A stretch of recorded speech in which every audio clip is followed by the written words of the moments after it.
हम सभी के जीवन में ऐसे क्षण आते हैं जब हम अपने भाग्य को लेकर सोचते हैं। कई बार हम सोचते हैं कि अगर हम कुछ अलग करते तो शायद हमारा भाग्य बदल सकता था, लेकिन क्या वाकई भाग्य को बदला जा सकता है? इस सवाल का उत्तर हमें भगवान बुद्ध की एक प्रेरणादायक कथा से मिलता है। ये कथा हमें सिखाती है कि हमारे कर्म और भाग्य आपस में जुड़े होते हैं और हम अपने कर्मों के माध्यम से अपने भाग्य को प्रभावित कर सकते हैं, लेकिन उसे पूरी तरह मिटा नहीं सकते। यह कहानी उस समय की है जब भगवान बुद्ध अपने शिष्यों के साथ विभिन्न स्थानों पर घूमकर उपदेश दे रहे थे। उनके पास हर दिन कई लोग आते थे जो उनसे जीवन के विभिन्न पहलुओं पर मार्गदर्शन प्राप्त करना चाहते थे। उनमें से एक व्यक्ति, जिसका नाम महेश था, बुद्ध से एक बहुत ही महत्वपूर्ण सवाल पूछने आया। महेश एक धनी व्यापारी था, लेकिन उसकी आंखों में उदासी और चिंता थी। वह बुद्ध के चरणों में बैठा और बोला, भगवान, मैं जीवन में बहुत सी कठिनाइयों का सामना कर सीमांता गाथी कर मेरे पास धन संपत्ति और सभी सुख सुविधाएं हैं, फिर भी मैं संतुष्ट नहीं हूँ। क्या यह सब मेरे भाग्य का लिखा है? क्या इसे बदला जा सकता है? बुद्ध ने उसे ध्यान से देखा और मुस्कुराते हुए कहा, महेश, तुमने सही सवाल पूछा है। आओ मैं तुम्हें एक कहानी सुनाता हूँ। शायद इससे तुम्हें तुम्हारे सवाल का उत्तर मिल जाए। कहानी का मुख्य भाग।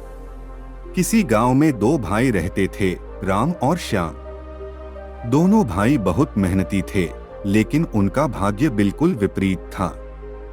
राम के पास बहुत संपत्ति थी, जबकि श्याम गरीब था। राम के पास सब कुछ होते हुए भी वह हमेशा दुखी और चिंतित रहता था। दूसरी ओर श्याम हमेशा खुश और संतुष्ट रहता था, भले ही उसके पास बहुत कम साधन थे। राम ने कई बार अपने भाग्य को कोसा और सोचा कि अगर उसका भाग्य श्याम की तरह होता तो वह भी खुश रहता। एक दिन राम ने एक साधु से पूछा, मुझे बताओ साधु महाराज, मेरा भाग्य ऐसा क्यों है? क्या मैं इसे बदल सकता हूँ? साधु ने मुस्कुराते हुए उत्तर दिया, भाग्य का कभी नहीं मिटता, लेकिन तुम अपने कर्मों के माध्यम से अपने जीवन को बेहतर बना सकते हो। अगर तुम सच्चाई, ईमानदारी और परिश्रम से काम करोगे तो तुम्हारा जीवन जरूर बदल जाएगा।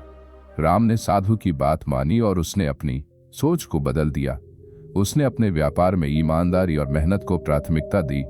धीरे धीरे उसकी जीवन शैली में बदलाव आया और वह भी खुश रहने लगा।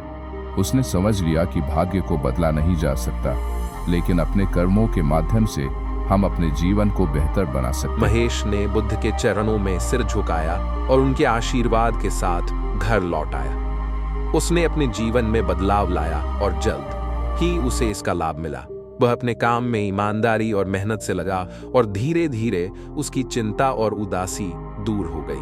भगवान बुद्ध की ये कथा हमें ये सिखाती है कि जीवन में भाग्य की भूमिका महत्वपूर्ण है, लेकिन उससे भी अधिक महत्वपूर्ण हमारे कर्म हैं। भाग्य को बदला नहीं जा सकता, लेकिन कर्मों के माध्यम से हम अपने जीवन को बेहतर बना सकते हैं। इसलिए हमें अपने कर्मों पर ध्यान देना चाहिए और सच्चाई, ईमानदारी और परिश्रम से काम करना चाहिए। यही हमारे जीवन को सुख और संतोष की ओर ले जाएगा। इस कथा से हमें यह प्रेरणा मिलती है कि हम अपने भाग्य को स्वीकार करें, लेकिन साथ ही अपने कर्मों से अपने जीवन को संवारें।